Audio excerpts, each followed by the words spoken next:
네, 2019년 1월 17일 목요일 댕기왕자의 주식시황 시작해보도록 하겠습니다.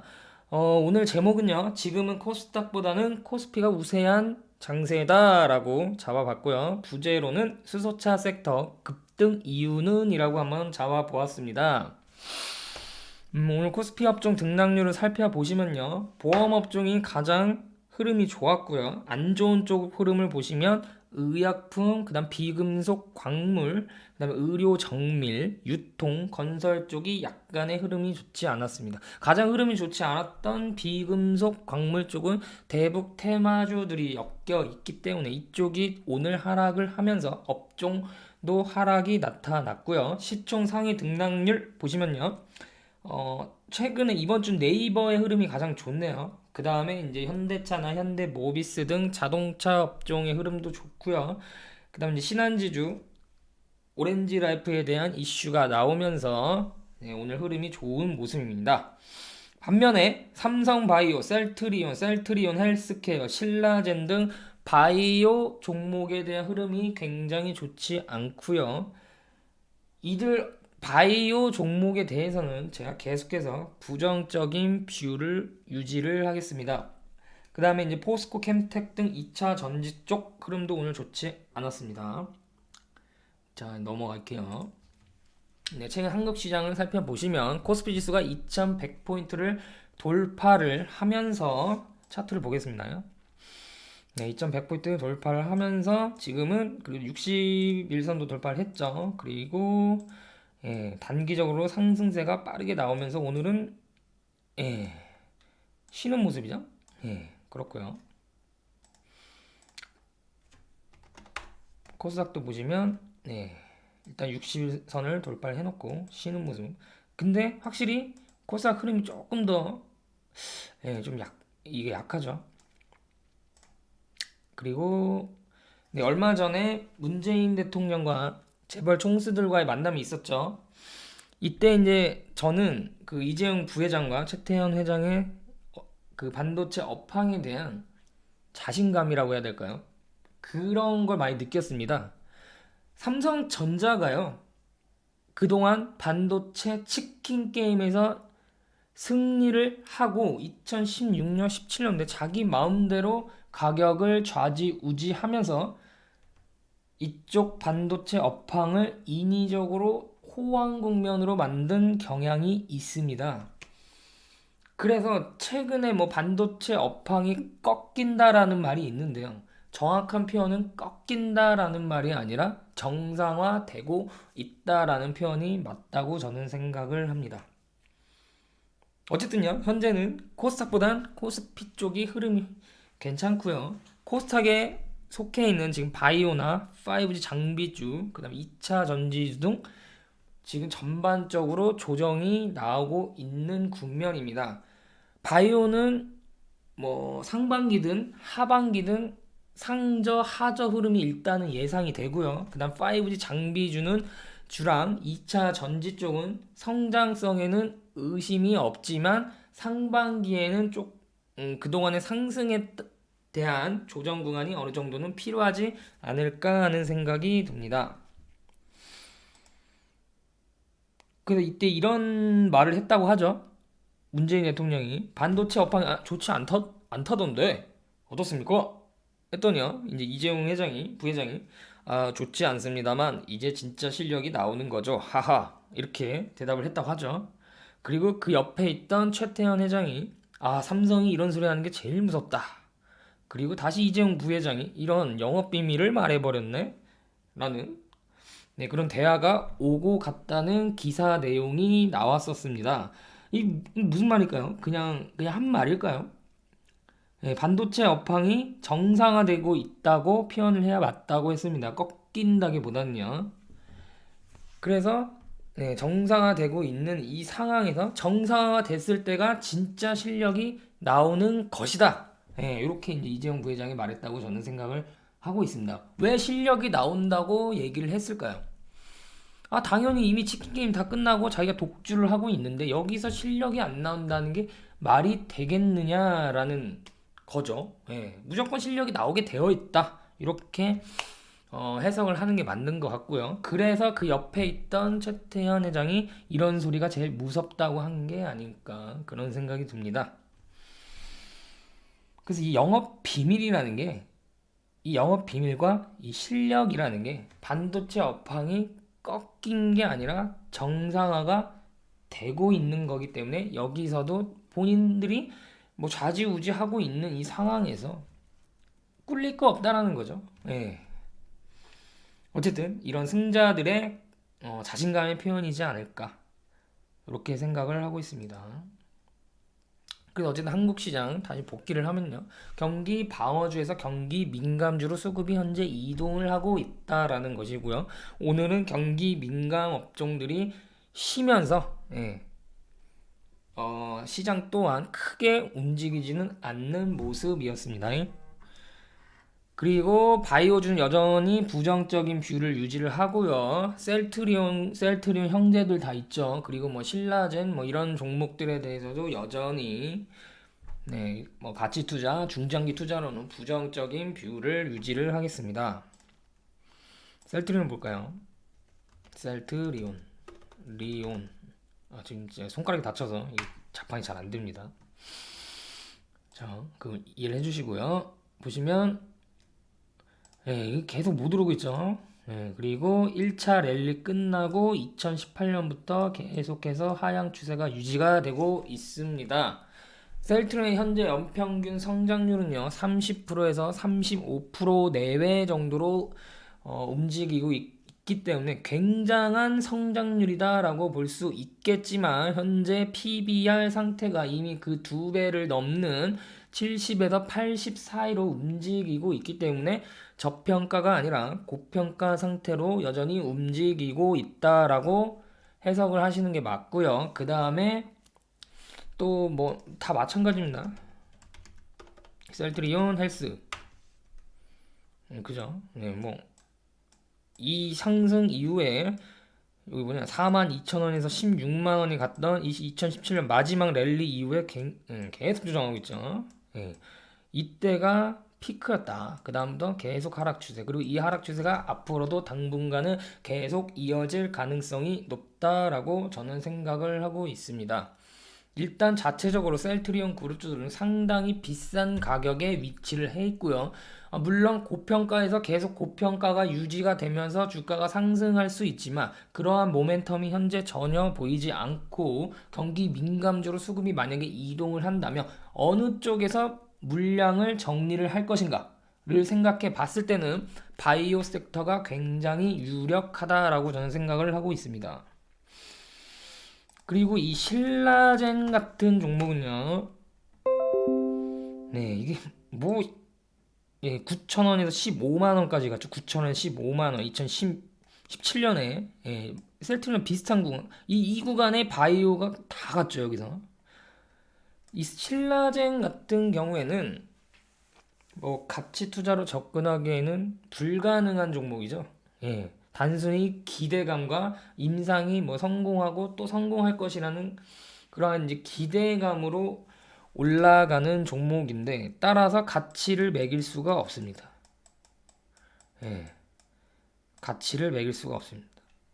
그래서 이 종목을 투자하시는 분들은 그냥 로또를 샀다고 생각을 하고 투자를 하시는 게 좋겠죠. 따라서 만약에 로또라고 생각을 한다면 로또에 모든 돈을 올인하는 사람은 없지 않습니까?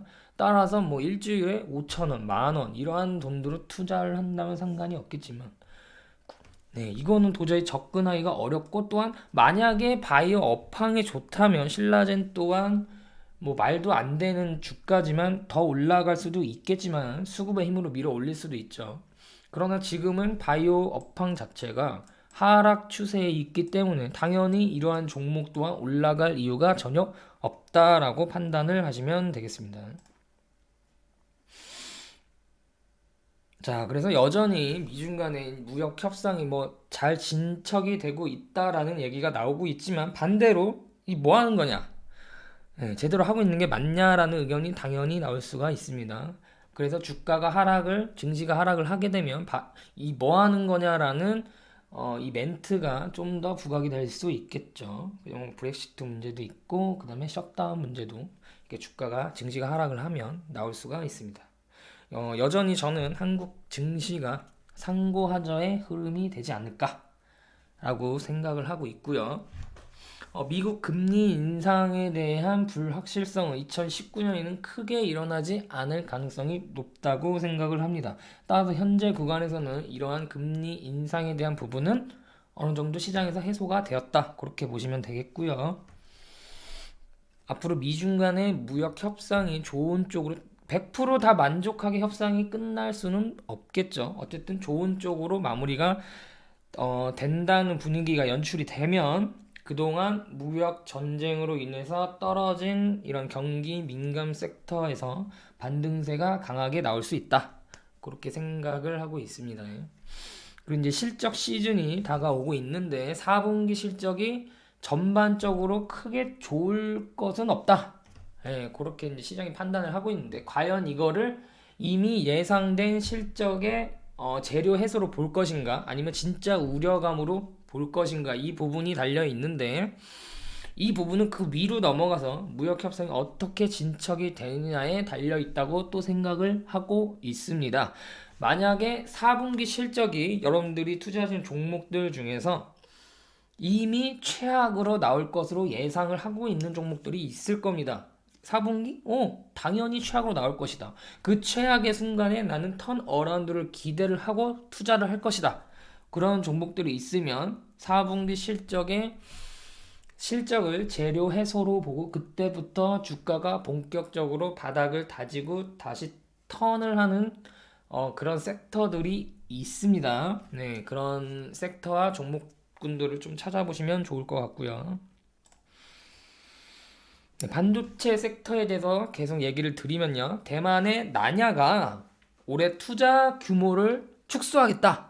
작년에 7,420억에서 올해 3,850억 원으로 투자 규모를 축소하겠다고 발표를 하였습니다. 현재 반도체 시장 점유율을 살펴보시면 삼성전자가 46%, SK하이닉스가 28%, 마이크론 테크놀로지가 21% 정도 차지를 하고 있는데요. 만약에 나냐에서 투자 규모를 축소한다는 것은 이 공급 과잉 우려가 축소되는 게 아니냐? 따라서 가격, 디램 가격이나 이런 게 상승을 하면 한국 반도체 기업들의 기대치도 상승하는 게 아니겠느냐라는 생각을 할 수도 있겠지만 제 생각으로는 전혀 그렇지 않다. 아무런 의미가 없다라고 생각을 하고 있습니다. 왜 그럴까요? 이미 삼성전자가 이 세 기업이 지금 독점을 하고 있는 상황에서 지들끼리 공급 과잉을 막을 수도 있고 어느 정도 수요와 공급을 인위적으로 만들 수 있는 시장 환경에서 이게 과연 의미가 있을까라는 생각이 들고요. 오히려 이렇게 시장 점유율이 낮은 기업들이 투자 규모를 축소를 한다는 것은 이미 반도체 업황 시장에 대해서 둔화를 생각을 인지를 하고 있는 것이 아닌가라고 보는 게 훨씬 더 맞지 않을까요? 따라서 올 1분기에도 반도체 업황에 대해서는 좋은 소리가 들리지 않을 것이다 라고 보고 있고요. 2분기 또한 특히 반도체 업황보다 이 주가가 한 5개월 정도 선행해서 움직이는 경향이 있거든요. 따라서 2분기에도 업황이 좋지 않을 것이다 라는 의견이 나오겠지만 대부분의 그리고 또 시장 참여자들이나 저 또한 2분기에는 어느 정도 저점이 잡히지 않을까 그렇게 생각을 하고 있습니다. 그래서 올 2분기에 바닥이 나올 가능성이 있기 때문에 올 상반기까지에는 주가가 지금도 어느 정도 바닥에 근접해 있지만 상승 추세로는 제한적이지 않을까 그렇게 보고 있습니다. 그래서 따라서 지금에는 박스권 흐름으로 옆으로 쓰는 국면이 필요하다 그렇게 보고 있습니다. 그래서 트레이딩에 자신 있는 분들은 그 박스권 흐름을 인지를 하고 매매를 해주시면 되겠죠. 전기전자 업종 흐름을 보면 삼성전자가 심각한 어닝 쇼크를 기록을 했었죠. 이번 분기에. 근데 그게 너무 시장 예상치와 너무 다르게 나왔다고 그랬죠. 그래서 이건 좀 너무하지 않냐라고 제가 생각을 해서 조금 더 알아보니까 분명히 어디 협력사에서 주문을 넣지 않은 것이다. 안 그러면 이렇게 격차가 너무 심하게 발생할 수 없다라는 말씀을 드렸습니다. 따라서 이 주문을 넣지 않은 것은 또 다음 분기나 다다음 분기에 다시 채워 넣어야 된다고 말씀을 드렸습니다. 그래서 이 부분은 그 다음 분기에 채워 넣지 않을까 그렇게 생각을 하고 있고요. 어쨌든 어닝 쇼크 그 다음에 증권사들이 줄줄이 목표가를 다 하향시키고 있습니다. 그런데 이게 웬일일까요? 그 뒤로 주가가 서서히 조금씩 상승 시도를 하고 있죠. 그게 시점의 차이가 있기 때문입니다. 주가가 많이 오르면 당연히 증권사 쪽에서 목표가 상향을 외칠 수밖에 없고 주가가 계속 내리면 당연히 목표가 하향을 할 수밖에 없습니다. 이런 시점의 타이밍은 어느 정도 인지를 하고 있는 게 좋겠죠. 반도체 업황에 대한 뷰는 계속해서 조정은 하되 죽지 않는다. 지금 죽지 않는다. 가더라도 우상향의 추세를 보일 것이다. 과거의 PC나 스마트폰 시대에서는 이게 반도체 사이클이 있죠. 사이클이 있어서 이렇게 이런 사이클을 보였다면 앞으로는 이게 업이 돼서 우상향 뭐 큰 우상향이진 않겠지만 우상향 패턴을 보일 것이다. 언제까지요? 지금 예상하기로는 2022년, 2023년까지는 이 우상향 패턴을 보이지 않을까. 그래서 지금 주가 상태는 중장기적인 흐름으로 봤을 때는요. SK 하이닉스를 먼저 보면요. 예. 제가 보는 그림은 이 우상향 흐름입니다. 예.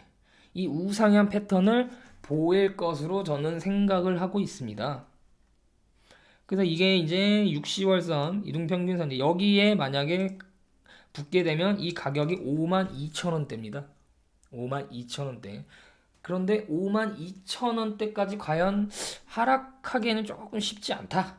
예. 아무리 하락을 하여도 55,000원대에서는 지지를 받지 않을까 그렇게 보고 있습니다. SK하이닉스는. 어쨌든 지금 이게 보시면 여기서 이런 반등이 나올 것이라 기대하시면 안 되겠죠. 왜냐? 업황 자체가 지금 계속 안 좋다고 하는데요. 그죠? 그래서 여기서 박스권으로 쓸다가 이렇게 네, 또 상승하는 흐름을 앞으로 2분기 이후에 보여주지 않을까 기대를 한번 해보도록 하겠습니다. 지금 상태도 지금 뭐 퍼가 2 수준이거든요. 2 하이닉스 2 수준이거든요. 네, 어쨌든 지금 가격도 뭐 크게 부담스러운 가격은 아니지만 예, 이게 계속 지금 상황에서 올라가진 않을 것이기 때문에 차분하게 다시 지우고요. 네, 지금 61선은 계속 막히고 있죠. 막히고 내려오고 막히고 내려오고 막히고 내려오고 지금도 막히고 내려올 가능성이 훨씬 많겠죠. 그래서 매수는 이렇게 내려올 때 6만원 아래에서 매수해주면 좋지 않을까. 지금 상황에서는요. 여기서 뭐 트레이딩을 하신 자신 없으면 계속 아래에서만 매수해서 보유하는 의견을 드리고 싶습니다.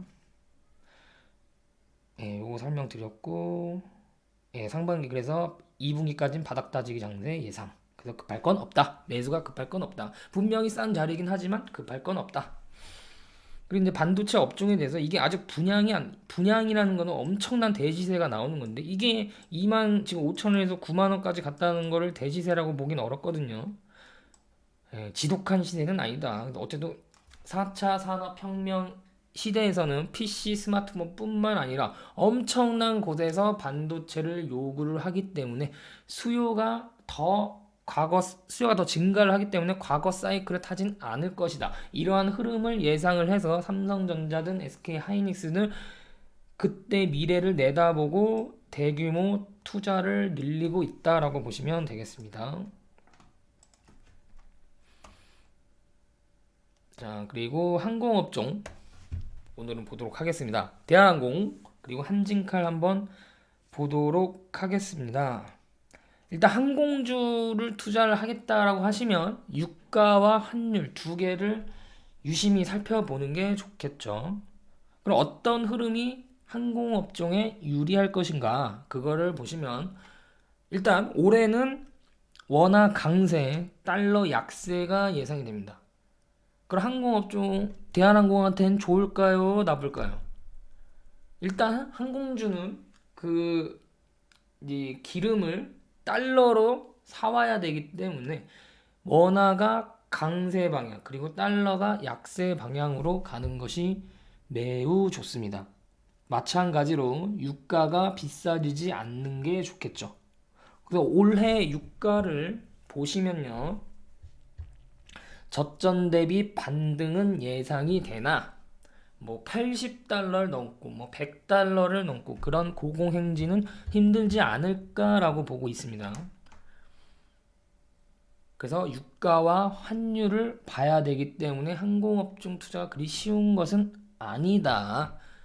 그리고 그냥 무작정 난 유가 환율을 무시하고 무작정 난 장기 투자해야지라고 할 수 있는 업종도 아니라는 겁니다. 어쨌든 작년보단 올해 항공업종의 흐름은 좋을 것이다. 왜냐하면 유가와 환율이 항공업종의 우호적인 흐름을 보일 것으로 예상이 되기 때문입니다.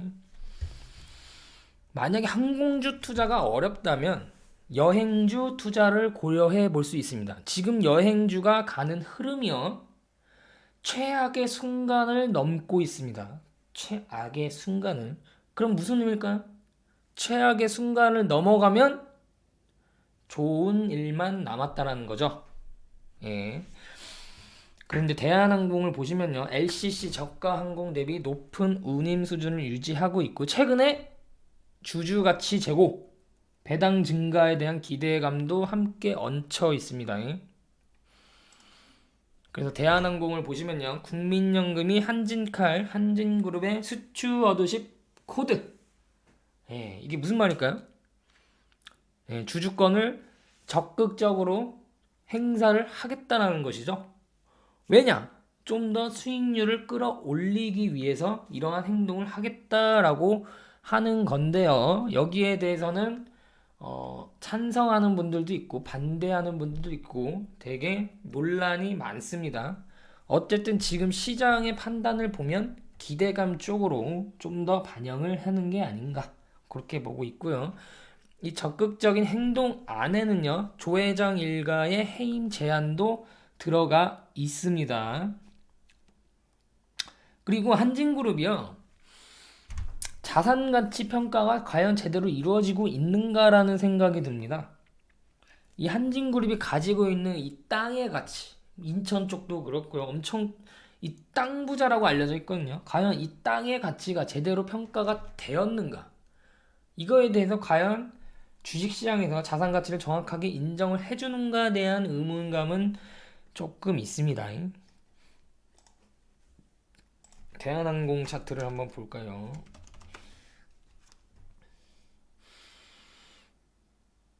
네, 지금 10월 바닥 대비 41%, 41%가 올라와 있습니다. 이때가 이제 유가가 80불 했던 시기인데요. 80불 이상 넘어서 100불까지 못 갈 확률이 많다고 했었죠. 당시에. 왜 그럴까요? 미국의 셰일가스 그리고 미국이 유가를 조정할 수 있는데 여기서 80불을 넘어 그 이상으로 가면 인플레이션에 대한 굉장한 부담감을 안을 수 있다라는 말씀도 드렸습니다. 그래서 여기서 만약에 유가가 하락을 한다면 항공주에 대해서는 좋은 흐름이 나올 수 있다라는 말씀도 드렸습니다. 여기서 여기까지 올라갔을 때 아마 이제 막 이거 팔아야 되나 이거 사야 되나 이렇게 고민을 하실 수 있겠지만 단기 조정이 나올 수 있다 그랬죠. 근데 대부분 이제 대부분의 투자들이 장기 투자 뭐 이런 가치 투자를 안 하기 때문에 이 흐름을 굉장히 참기 힘들어하죠. 그럼 지금은 어떨까요? 지금 이건 다 지나간 얘기고 지금 신규 매수는 좀 부담스럽죠. 그러면 보유자는 어떨까요? 보유자는 여기서 이렇게 눌리더라도 조금 더 가져갈 수 있는 모멘텀은 있다라고 보시면 되겠습니다. 그리고 그 다음 넘어가면 삼성출판사라는 테마주 한번 보겠습니다. 아기상어 쭉쭉쭉. 예, 이거 동영상 한번 봤는데 귀엽더라고요. 그 뉴스를 보니까 빌보드가 15일 공개한 최신 차트에 따르면 아기상어는 매일 싱글 핫100 부분 38위를 기록했다라는 뉴스가 있더라고요. 대단하네요. 그래 삼성 출판사 예. 이건 완전 테마주죠. 예. 와, 근데 야, 이거 참 예. 와, 차트가 이랬나요? 예. 굉장하네요. 예. 이게 출판사라고 무시하면 안 될 차트네요. 2004년에 1,000원짜리가 지금 2만 원이 갔으니까 1,000원이 2만 원 냈으니까 20배는 올랐네요. 한 14년 만에요. 예. 14년 맞죠? 예, 14년을 투자해서 20배가 된다면 엄청 잘한 투자죠? 네. 근데 여기서 이게 굉장히 아프죠? 아파. 아파. 이 하락도 보시면 1년, 2년, 3년을 하락했죠? 예, 그리고 여기가 7,000원인데 반토막 나는 거고 이게 반토막이네요. 물론 뭐 이제 트레이딩을 하시는 분들은 여기서 조금 팔았다가 다시 사고 또 올라가면 팔았다가 다시 사고 이동 평균선이랑 멀어지면 잘라주고 내려오면 다시 사고 예, 이동 평균선이랑 멀어지면 이렇게 일단 기업 가치를 일단 평가를 해야겠죠. 예, 제가 삼성 출판사에 대해서는 아직 기업 분석을 안 해봐서 잘 모르겠는데 이 기술적 분석만 봤을 때는 굉장히 좋네요. 예, 지금은 어떨까요? 이런 거는 설령 더 올라가더라도 보유하시는 분들은 트레이딩을 해볼 만 하겠죠. 예. 예, 여기도 보시면 예, 이런 이게 근근히 이게 테마가 나오나 봐요. 예, 여기서 그죠? 예, 쭉쭉. 예, 이건 어떨까요? 예, 이게 더 앞으로 더 갈지 안 갈지 모르겠지만 테마빨이 사라지면 예, 이거 나옵니다. 예, 나올 거예요. 그래서 이 어린 시장을 전 또 유심히 또 관찰을 해보고 있거든요. 왕자 공주님들 시장을 관찰하라. 그래서 이 화장품 시장도 이 영유아 화장품에 특화된 회사가 네오팜이라는 말씀도 드렸죠. 네오팜도 보시면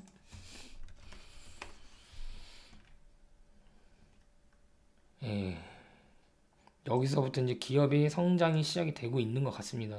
이게 제2의 삼성 출판사가 되지 않으니란 보장이 없죠. 예, 삼성 출판사 14년 투자하고 20배요. 예, 14년.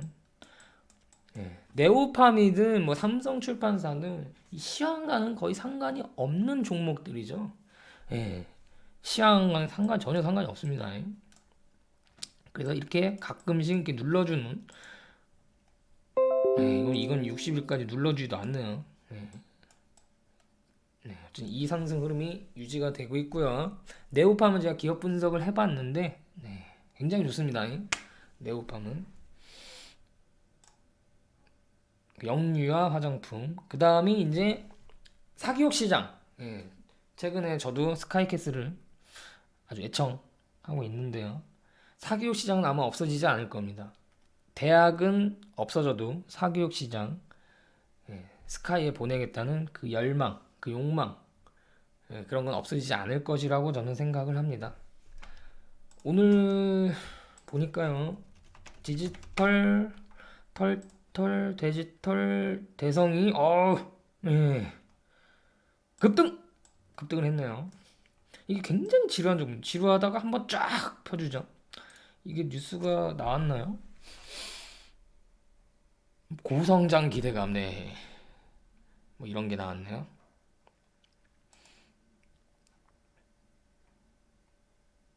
이것도 굉장히 꾸준하죠.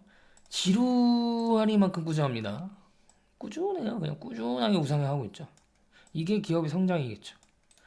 이것도 보시면 2013년에 2,000원 그리고 5,000원이니까 뭐 대략 뭐 100 얼마 그냥 100% 정도 올랐죠. 2배 상승했죠. 2013년에 투자해서 그러면 한 5년, 6년 투자해서 100%면 잘한 건가요? 못한 건가요? 잘한 거죠. 예, 잘한 거죠. 가만히 갖고 있으면요. 예, 이게 가능한 이유는 그러니까 이게 주식이요. 이게 뭐 이평선 이탈했다고 손절하는 게 아니라 기업의 펀더멘트, 기업의 가치가 변했을 때 주식을 팔아야 되거든요. 이걸 그때 파는 거를 손절매라고 하기는 조금 그렇죠. 예. 그래서 뭐 이동평균에서 이탈했다, 뭐 예를 들어서 뭐 여기를 이탈했다, 예, 중장기 이동평을 이탈했다고 손절을 하는 게 아니라 기업의 가치 펀더멘털이 변했을 때만 매도를 하는 게 좋겠죠. 어쨌든요. 디지털 대선, 그다음에 청담 러닝. 청담 러닝은 최근에 그 청담 러닝은요, 그 외국어 교육에 특화되어 있는 회사고요. 그 밑에 자회사에서는 아마 수학이 특화된 걸로 알고 있습니다. 그래서 최근에 그 외국어 교육을 해외에 상품화해서 이제 해외 시장을 개척하겠다라는 뉴스가 들리고 있거든요. 이것도 보시면 그렇죠. 흐름은 이렇고요. 중장기 이동평균선과 너무 멀어지면 다시 내려오죠. 멀어지면 내려오고 그런 흐름을 보이고 있습니다. 크게 보시면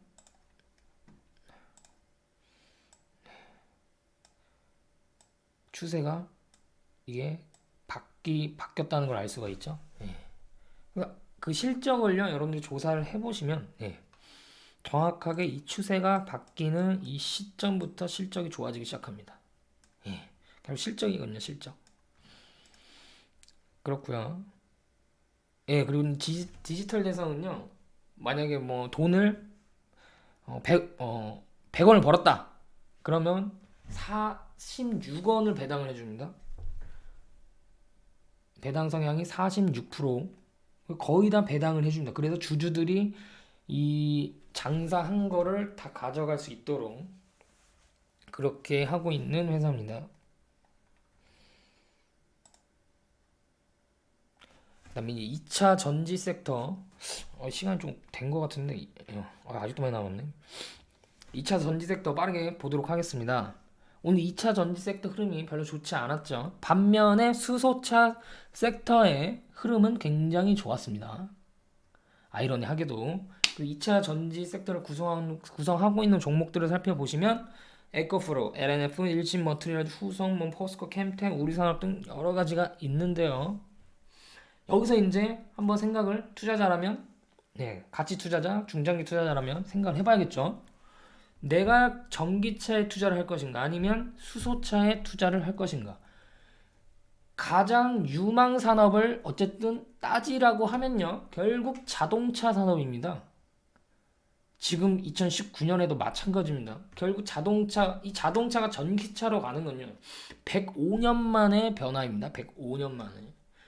석유차에서 엄청난 변화죠. 어쨌든 여기서 수소차도 수소 전기차거든요. 어쨌든 이 둘 중에 어느 쪽이 더 갈 것이냐 선택 잘해야겠죠. 아니면 뭐 두 군데 다 투자할 수도 있는 거긴 하지만 제가 생각할 땐 전기차가 대세가 될 가능성이 높다라고 생각을 합니다. 그렇다고 지금 뭐 2차 전지를 매수해야 된다는 것은 아닙니다. 현재 2차 전지 섹터가 공급 과잉 우려가 나오고 있습니다. 그래서 공급 과잉이냐 아니면 시장의 파이가 더 커지기 때문에 캐파가 증가하는 것은 전혀 상관없다이냐, 이게 팽팽하게 지금 되고 있는데요. 제가 생각할 때는 올 상반기에는 2차 전지 이쪽 흐름이 별로 좋지 않을 것이라고 생각을 합니다.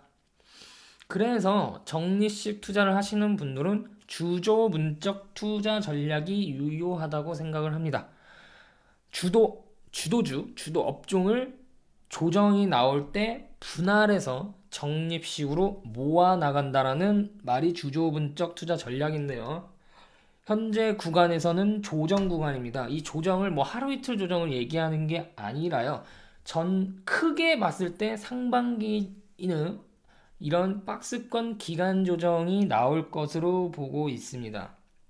그 전에 1차 릴레이 보통 이제 시세가 크게 움직일 때 1차 상승하고 그 다음에 또 뭐 1년 쉬고 그 다음에 또 2차 랠리하고 또 몇 년 쉬고 이렇게 가는 경우가 많거든요.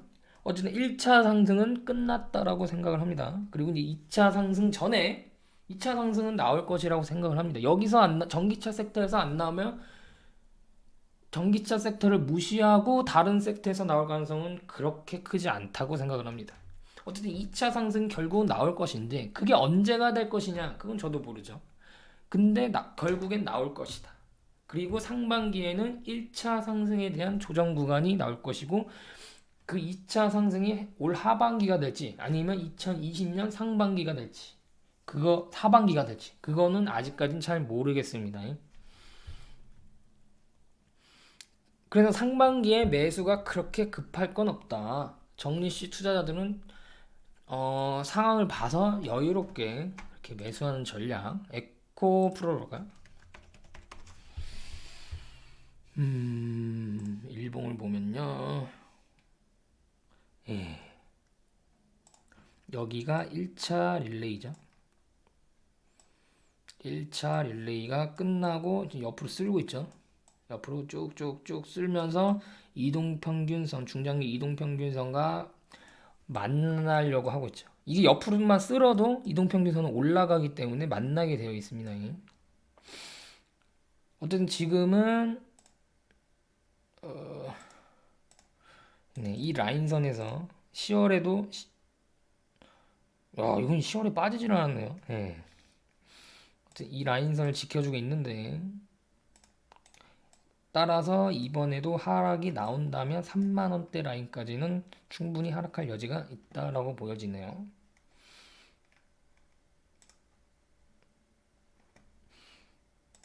(2차) 전지 좀 그렇고요 지금은. 그리고 이제 수소차 섹터 이쪽은 저는 테마주라고 단기 테마주라고 생각을 합니다. 오늘 보시면 유니크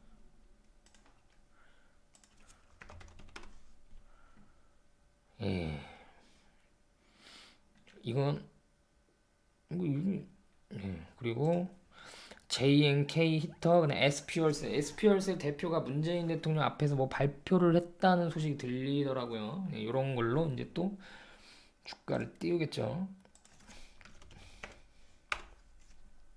예. 그리고 EM코리아 오히려 그동안 대장주 수소차 쪽에 대장주 역할을 했던 일진다이에는 약세 흐름을 보이고 있습니다. 정부가 수소차에 대해서 현대차 쪽이 계속 수소차에 대해서 정부한테 밀어달라고 얘기를 하고 있는 것 같습니다. 야, 너네 지금 반도체나 삼성전자 도울 때가 아니라 일자리 누가 창출을 하냐? 일자리 누가 더 많이 창출을 하느냐? 우리가 아니냐? 그런데 왜 우리를 도와주지 않느냐? 삼성전자나 반도체에서 번 돈을 세금을 받으면 그 돈으로 우리를 밀어달라라고 얘기를 하고 있는 것 같아요. 현대차 입장에서 조금 억울할 만한 게 뭐냐면 이 반도체 쪽이 계속 호황을 이어가고 수출의 거의 절반 가까이를 차지하면서 무역 흑자를 만들고 있죠. 무역 흑자를 만들면 달러가 들어오기 때문에 환율 자체가 원화가 그렇게 급하게 올라가기가 어렵습니다. 따라서 작년처럼 신흥국 미중 간의 뭐 무역 전쟁 우려감 등을 통해서 신흥국의 위기다 라는 분위기가 연출이 되었을 때도 다른 신흥국 국가들의 환율이 급격하게 올라감에도 불구하고 한국의 환율은 그렇게 심하게 오르지 않았습니다. 그쵸? 심하게 올라가지 않았습니다.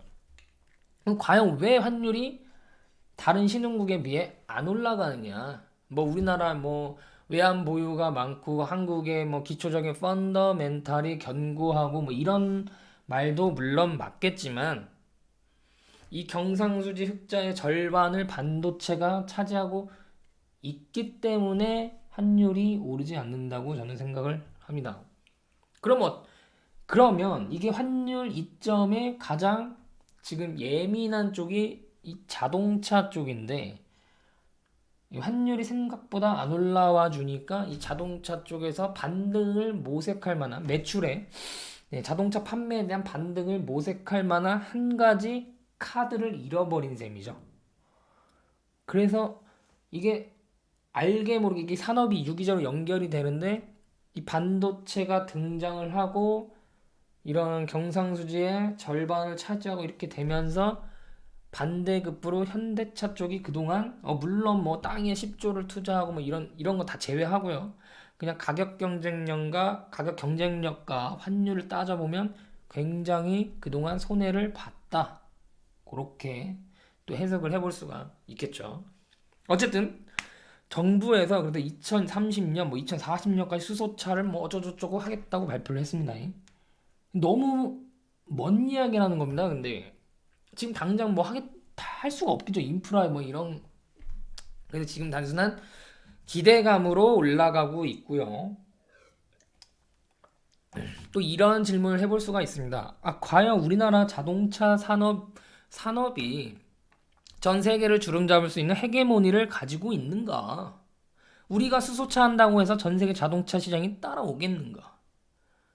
질문을 해보면 아니라는 거죠. 지금 전부 다 전기차를 하고 있는데, 예.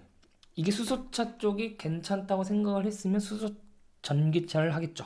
근데 수소 전기차보단 그냥 전기차가 낫다고 판단을 하고 있는 것 같은데, 그래서 수소차 쪽은 지금은 당장은 테마 쪽에 가깝다. 예. 가치 투자자가 접근하기는 쉽지 않다. 예. 그렇게 말씀을 드리고 싶습니다.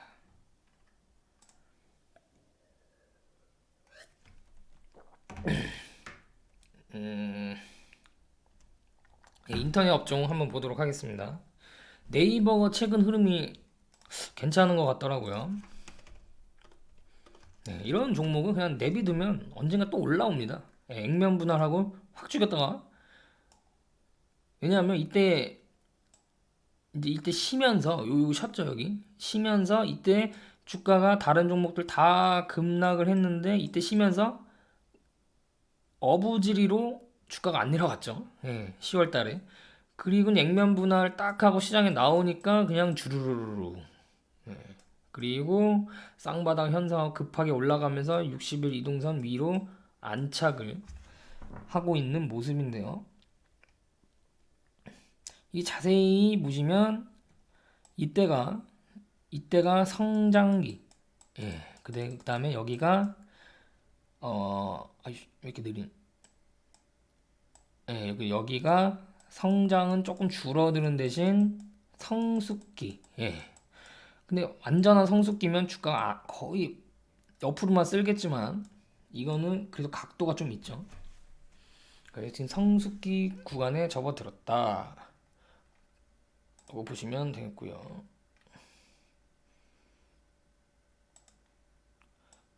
그동안 보시면 네이버가 이 60월 선을 내려온 적이 한 번도 없었는데요. 예, 이걸 한 번도 내려온 적이 없었는데 올해 처음으로 120월 선을 터치를 했습니다. 보시면 네이버가 3차 산업 최대 수혜주 중에 하나였죠. 그래서 16년 동안 여기 16년 동안 100배가 올랐습니다. 100배. 100배. 이 100배 뭐 10년, 15년, 뭐 20년 동안 100배 올라온 종목을 가지고 그런 경험이 있으면 정말 좋겠죠. 제 2의 네이버가 될 수 있는 종목을 찾아야 될 텐데요.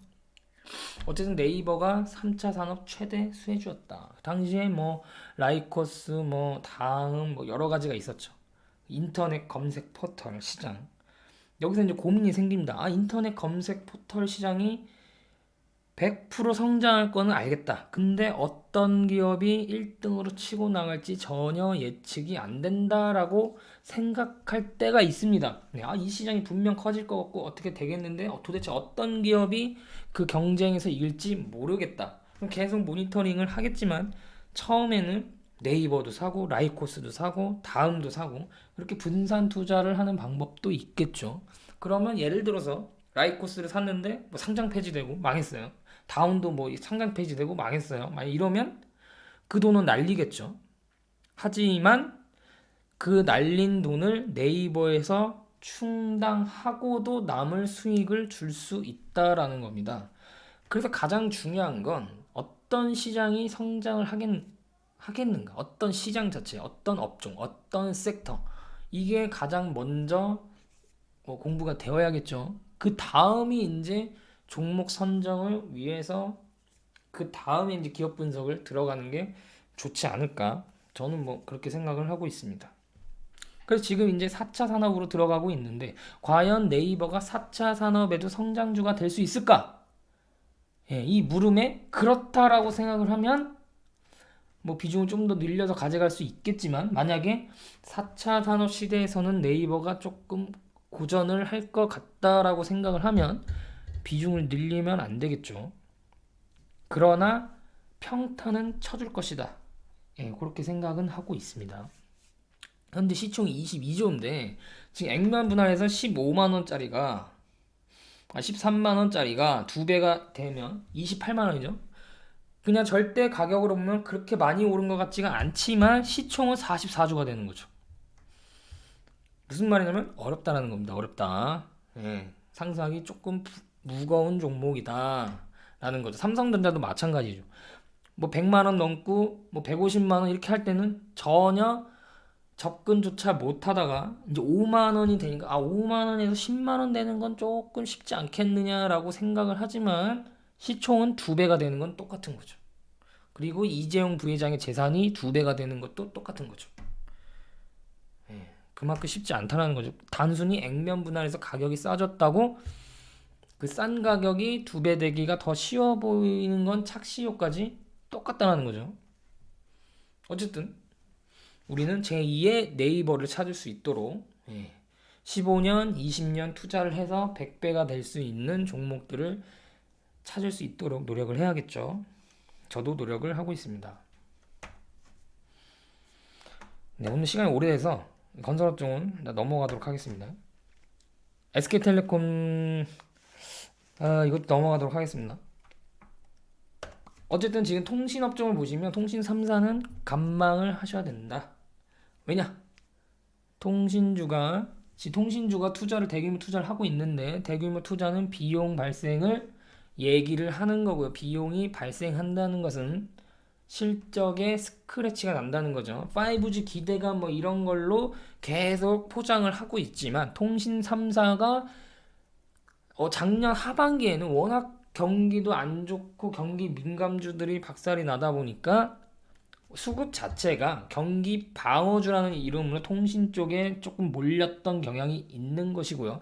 반대로 지금 상반기 때는 그때 바닥을 주가 하락했던 경기 민감주 쪽으로 다시 돈이 이동을 하고 있는 모습을 보이기 때문에 통신 3사들은 오히려 올 상반기에는 뭐 횡보나 아니면 조정을 할 가능성이 크다라고 지금 저는 생각을 하고 있습니다. 물론 장기적으로는 5G 시대, 5G 섹터의 피날레는 통신 3사가 기록할 것이다. 특히 LG U+ 쪽이 좀 더 좋지 않을까라고 생각을 하고 있거든요.